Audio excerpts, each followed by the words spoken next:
আচ্ছা, বিগত ক্লাসে আমরা আইসিটির এই রূপান্তরের 3-4টা নিয়ম শিখাইছিলাম। 3টা নিয়ম গেছে, হ্যাঁ 3টা নিয়ম গেছে। আজকে 4র্থ নম্বর নিয়ম আর কি।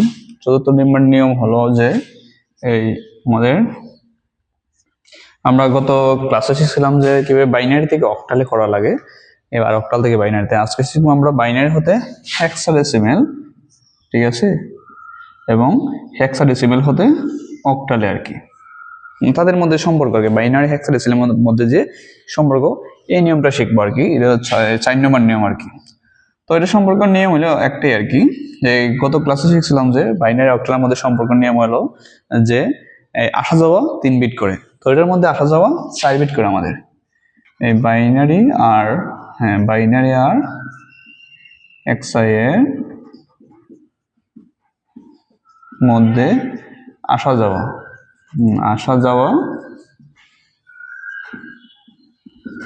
যাওয়া কয় বিট? এই 4 বিট করে আর কি, 4 বিট। তার মানে দাঁড়ায় কি, যে বাইনারি থেকে আমরা হেক্সাডেসিমেল গেলেও 4 বিট, হেক্সা থেকে বাইনারিতে আসলেও 4 বিট আর কি, ঠিক আছে। এই 4টা বিট কি জন্য, যে এই হেক্সাডেসিমেলের সর্বোচ্চ মান কিন্তু আমরা জানি এই 15, ঠিক আছে, সর্বোচ্চ মান হলো 15, এবং এই অক্টালের ক্ষেত্রে সর্বোচ্চ মান কিন্তু 7 আর কি।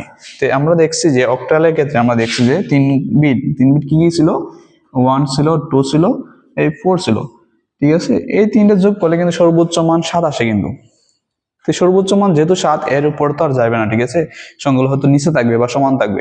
তো হেক্সাডেসিমেলের মান সর্বোচ্চ কয় বিট দিছি আমি, সর্বোচ্চ হইলো আমাদের 4 বিট করে। 4 বিট কি হইব, 1 ডাবল 2, 2 ডাবল 4, 4 ডাবল কত দিব 8 আর কি। এইটা 4টা বিট। তো এগুলো সবগুলো যোগ করলে কিন্তু আমাদের মান আসে এই 12, 14, 15, হ্যাঁ সর্বোচ্চ মান আসলে 15, ঠিক আছে। 15 যেটা সাধারণত এফ ধরা হয় আর কি।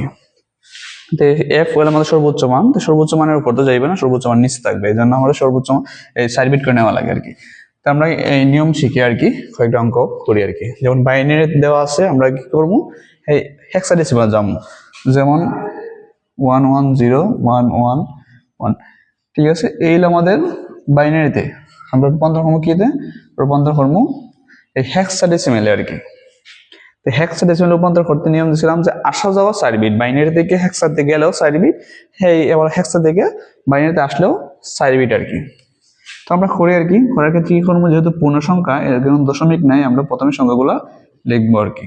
এগুলো সংখ্যাগুলো লিখলাম, যেহেতু পূর্ণ সংখ্যা, গত ক্লাসে কি বলছিলাম, পূর্ণ সংখ্যার ক্ষেত্রে সাধারণত ডান দিক থেকে বাম দিকে জোড়াগুলো গঠন করা লাগে। যেমন এই ক্ষেত্রে কি করা লাগবে, আমরা ডান দিক থেকে বাম 4টি বিট, হ্যাঁ 4টি বিট। তারপর এদিকে কিন্তু 2টা রয়েছে, আমরা নিয়ম ছিল কিন্তু 4 বিট, 4 বিট দেওয়া লাগবে, মাস্ট বি। দিতে গেলে কি করা লাগবে, প্রয়োজনে 0 দেওয়া লাগবে, বাম দিকে প্রয়োজনে 0 দেওয়া লাগবে। এটা পূর্ণ সংখ্যার ক্ষেত্রে। আর দশমিক সংখ্যার ক্ষেত্রে কি করা লাগবে, এই জোড়াগুলা গঠন করে সাধারণত বাম হতে ডান দিকে আর কি। তো এই 4 বিট আর কি, তার মান দেখুন। আচ্ছা, এখন আমরা 4টে বিট লিখি আর কি, যেমন 1, 1 ডাবল 2, 2 ডাবল 4, 4 ডাবল 8, এলো তোমার আমরা কোড আর কি। এখন কোডের মধ্যে শুধু মানটা বসাবো, যেমন প্রথমটা আছে কি 0011, তারপর আছে কিন্তু 0111, এই আর কি।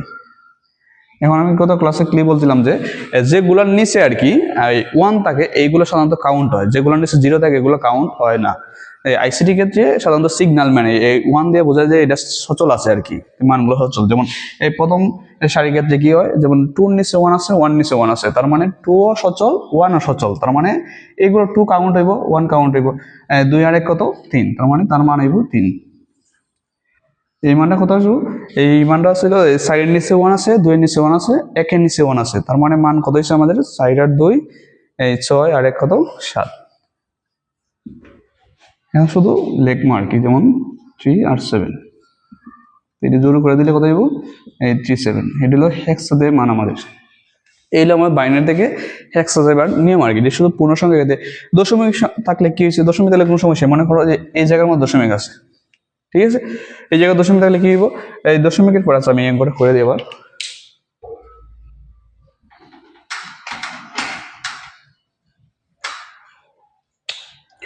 যেমন দশমিক তাহলে কি হয়েছে, এই প্রথম পুরো সংখ্যাটা লেখা লাগবে আর কি, এলো 0.11। আমরা পূর্ণ সংখ্যার হিসাবে কি বলছিলাম, যে পূর্ণ সংখ্যার ক্ষেত্রে সাধারণত ডান হতে বাম দিকে আসবো 4, এই হলো 4 বিট। আর থাকলে আমরা হয়তো দিতাম আর কি এখন আমরা দশমিকে যাবো আর কি। দশমিকে ক্ষেত্রে কি হইব, সাধারণত বাম দিক হতে ডান দিকে যাব, যেমন এদিক থেকে যাবো আর কি বিটটা। এখন এখানে তো আছে দুইটা, সাইডটা তো মিলান লাগবে আমাদের, সাইডটা মিলাইতে কি করা লাগবে, প্রয়োজনে এই ডান দিকে শূন্য দেওয়া লাগবে, এই হলো বিট আর কি। এখন তার মান লিখবো আর কি, আর এই মানটা লিখবো। মান লিখতে গেলে কোডটা এই সাইডে লেখা লাগবে আর কি। আর কোডটা সাইডে লিখে দিলে চলে, বা অন্য জায়গায় রাফ করলে পরীক্ষার মধ্যে চলবো। সাইডে লিখে দিলে কোনো সমস্যা হইতো না, ঠিক আছে। তোমরা তো পরীক্ষার মধ্যে সাইডে লিখে দিও, তাতে কোনো সমস্যা নেই আর কি। এই 1 1 0 1, তারপর 1 1 0 0, এই মানটা কত আছে, যেমন 8 এর নিচে 1 আছে, 4 এর নিচে 1 আছে, 1 এর নিচে 1 আছে, তার মানে 8 আর 4 কত 12, আর 1 কত 13, তো হিসাব দিব তোমার কত হইব 13 আর কি। তো 13 তো হেক্সাডেসিমাল মান লেখা দিত না, ঠিক আছে। আচ্ছা আমরা আগে লিখি আর কি। তারপর এই মানটা কত আসে, এই মানটা আছে এই 8 এর নিচে 1, 4 এর নিচে 1, তার টোটাল মান আসে 12 আর কি। তো হেক্সাডেসিমালের 9 এর উপরে তো কোনো সংখ্যা জানা, ঠিক আছে। 9 এর উপরে সংখ্যা যেতে গেলে কি করা লাগে, যে আমরা A B C D E F, তার মানে এর বলা হয় 10 11 12 13 14 15। তোমরা এগুলো মনে না থাকলে পরীক্ষার মধ্যে, যেহেতু এগুলো তো বেশি আইতো না, 1 2টা হয়তো আইতে পারে, তো আমরা আলাদা রাফের মধ্যে এগুলো মানগুলো লিখে রেখে দিব, আমাদের বোঝা সুবিধা হবে। 13 সমান কত, 13 সমান ডি, আমরা ডি লিখবো। 12 কত, 12 সমান সি, এদিকে লিখবো আমরা কত ডি, আর লিখবো সি। তার মানে যখন জোড়ো করবো তখন কি করবো, ডি এই দশমিক দশমিক সি দিব, এইগুলো আমাদের হেক্সাডেসিমাল আর কি, ঠিক আছে। এগুলো বাইনারি থেকে হেক্সাডেসিমাল। আরো কিছু নিয়ম হলো, আরো এক্সাম্পল তোমাদের বইয়ের মধ্যে আছে, এগুলা তো নিয়ম মতো করো আর কি, দেখবো আরো ক্লিয়ার হইব। আমরা বাইনারি হতে হেক্সা করছি, এখন হেক্সা হতে বাইনারি করবো।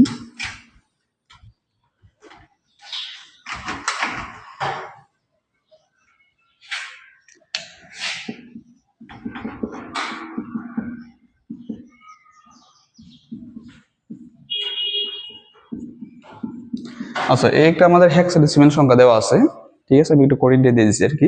এর দশমিক আছে, পূর্ণ সংখ্যা আছে। তো কি বলছিলাম, নিয়ম সেম, হেক্সা থেকে বাইনারিতে গেলে কি আসা যাওয়া 4 বিট। তো এগুলো জানা লাগবে আর কি, এগুলো ইরে বলে কি বলে, এফ রে কি বলে, এরপর ইয়ারে কি বলে।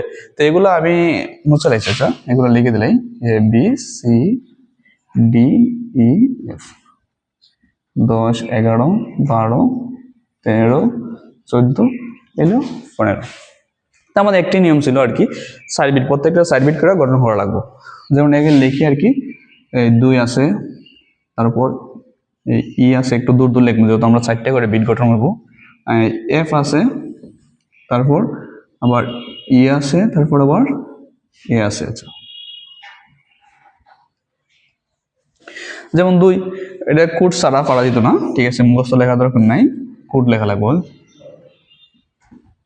1, ঠিক আছে। 1 এর ডাবল 2, 2 এর ডাবল 4, 4 এর ডাবল 8, ঠিক আছে। এইভাবে কোড 4টা কোড আর কি।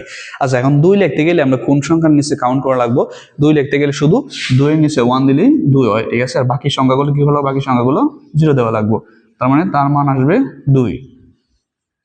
আচ্ছা এখন ই মানে কত, ই মানে তো 14 আর কি, ই মানে 14, ঠিক আছে। 14 হিসাব করতে গেলে কোন কোন ঘর ইয়ে করা লাগে, এই 8 লাগবে, আচ্ছা 8 এর নিচে দিলাম 12, এই 4 লাগবে, 12 হইছে, আর 2 লাগবে, ঠিক আছে, 1 লাগবে না। তারপর আমাদের কি আছে এফ, এফ মানে কত, এফ মানে 15, এফ মানে 15। তাই 15 দেখলে কি করা লাগবে, এই সবগুলা ঘর অন করলে যোগ করলে 15 আসবে আর কি।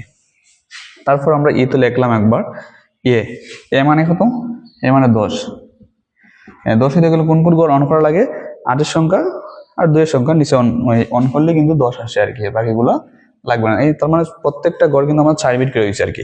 যেমন 2 হইতে গেলে কি লাগছে 0 0 1 0, ই মানে 14, 14 সাথে কি লাগছে 1 1 1 0, এফ, এফ হইতে গেলে কি লাগছে, এফ মানে 15, তাহলে সবগুলো 1, দশমিক বরাবর দশমিক আছে।